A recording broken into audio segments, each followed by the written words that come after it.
Muito bom, Letícia. Palmas também. Letícia, vamos ver se mais alguém quer falar. Se ninguém for falar, Letícia, segura o microfone, desliga ele aí, por favor. Tem um botãozinho, ó, bem simples. As duas meninas mandaram muito bem nos dois exemplos e você trouxe, desde o começo ali, já de cara, uma coisa que é bem técnica, né? A questão da redação, ter algumas normas, algumas... vamos dizer assim, algumas cláusulas que você não pode quebrar, né? Você não vai separar uma palavra errado, isso é técnico, né? Mas, ao mesmo tempo, você tem que evitar ao máximo uma rasura, isso é estético, como as coisas se apresentam, né? Tem que ter uma letra legível. E de que adianta uma redação tecnicamente perfeita, com a letra mais bonita do mundo, se ela fala nada, eticamente esvaziada.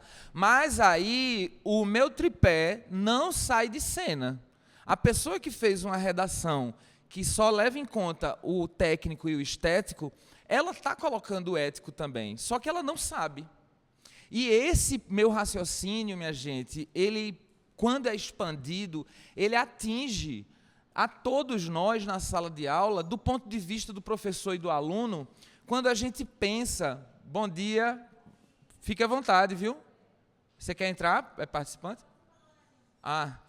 Quando a gente pensa, por exemplo, tomando o maior cuidado aqui para falar da prática pedagógica, sem que um professor se sinta individualmente criticado, mas eu preciso trazer para nossa discussão um dilema que existe entre a sala dos professores e a sala de aula, que é uma fala de que o aluno não tem interesse, o aluno não gosta, o aluno está desmotivado. E eu me pergunto muito onde foi que esse desinteresse quebrou. E, às vezes, eu acho que nós, enquanto operadores da educação, professores, acabamos, por não levar em consideração um desses três pilares, acabamos, sem querer, fragilizando essa conexão que é tão bonita, tão rara, tão cara, que é a conexão do professor com o aluno. A gente acaba cedendo a pressões, a índices, a coisas que são meramente técnicas e perde um pouco o componente ético. Quantas vezes eu não já deixei de dar aula, de dar o conteúdo, porque eticamente eu via que aquela sala não tinha condições de ouvir uma fala minha naquela hora. Eles estavam em estado de transe, de torpor, tinha vindo da educação física, tinha tido uma briga, tinha tido um evento.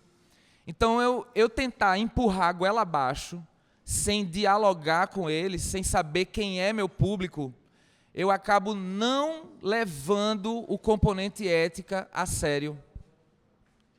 Eu ainda insisto que a gente, dentro dessa perspectiva, a gente pode ter a nossa estética fragilizada quando a gente está dando essa aula. Em que sentido?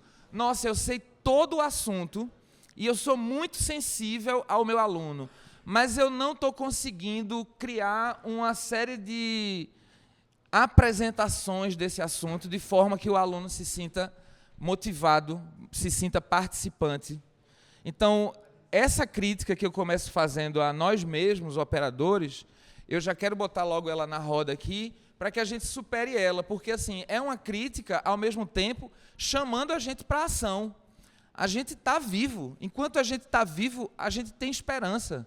A gente pode fazer alguma coisa dentro do nosso alcance, né? Um pouquinho diferente. Agora, vejam, quando eu faço essa crítica, eu não estou ignorando todas as variáveis que estão acima de nossas cabeças e que, por muitas vezes, acabam oprimindo algumas, vamos dizer assim, possibilidades que a gente tem. Então, voltando ainda ao ponto de técnica, estética e ética, para mim, algumas aulas são eticamente alinhadas quando eu percebo que o meu aluno ele superou aquele lugar comum de aula chata. Ele parou e olhou para mim, sabe? Então, eticamente, eu achei alguma coisa. Esteticamente, eu me sinto satisfeito quando eu vejo que ele realizou alguma coisa que eu pedi, ainda que ao seu modo. E, tecnicamente, eu me sinto satisfeito, minimamente, quando ele atende a questões mais operacionais. Por exemplo, eu quero que a gente preste atenção nesse filme. Agora é a hora do filme, agora não é a sua hora. Eu sei que você quer aparecer, eu sei que você gosta de aparecer, mas agora quem vai aparecer é o protagonista. Então, quando ele assiste até o final, tecnicamente ele está me mostrando que eu estou formando uma plateia. Isso são competências previstas dentro de teatro, por exemplo, que é uma linguagem que a gente tem dentro de arte. Formação de plateia. Quando eu cheguei em uma escola que eu trabalhei um tempo, nas primeiras apresentações teatrais que a gente fazia, a plateia fazia tanto barulho que a gente não ouvia os diálogos. Eu tive que fazer uma segunda peça com diálogos dublados, porque não adiantava falar ao vivo, que a gente não ia ter alcance. O que foi que aconteceu? Eu fui adaptando a peça àquela realidade. Não adiantava eu chegar dizendo assim, faça um silêncio. Não é assim que eu vou conseguir. Então, eles começaram a ver peças que não tinham uma fala, ou que tinham uma fala gravada, foram se acostumando a ver peças, e já no final eu ousei fazer algumas cenas com diálogos.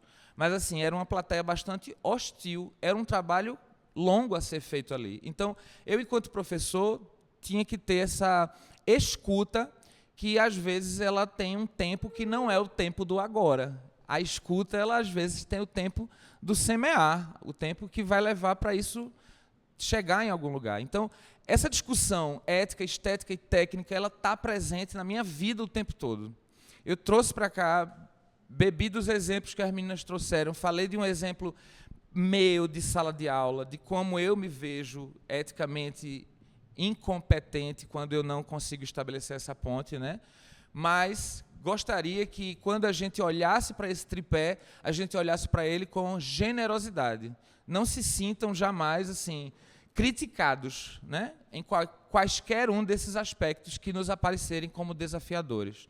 Então, dentro disso ainda, né, eu vou mostrar aqui para vocês alguns trabalhos que eu fiz com vídeo e que eu tento trazer os 3 elementos. Então, eu já quero mostrar o primeiro trabalho, que é sobre uma aula minha.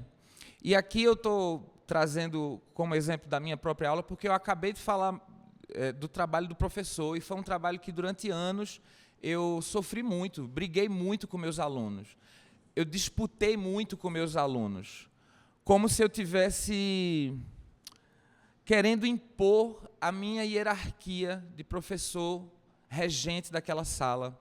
E hoje, na minha prática atual, eu não tento medir esforços. Eu entendo que ele está dentro daquela sala de aula por muito mais tempo que eu. Eu sou um mísero professor de arte que só passa 50 minutos com ele, então eu não vou tentar medir um esforço, mas eu mostro para ele que ele só tem 50 minutos da minha atenção, da vida comigo. Então, eu tento dizer para ele que aquilo é raro, sabe? Vamos tentar aproveitar esses 50 minutos, porque agora só faltam 49. Então, eu vou mostrar aqui para vocês uma coisa que eu fiz e que já serve como uma forma de estabelecer contato com o aluno. E que eu julgo, né, que foi um trabalho que foi bonito de ver, né?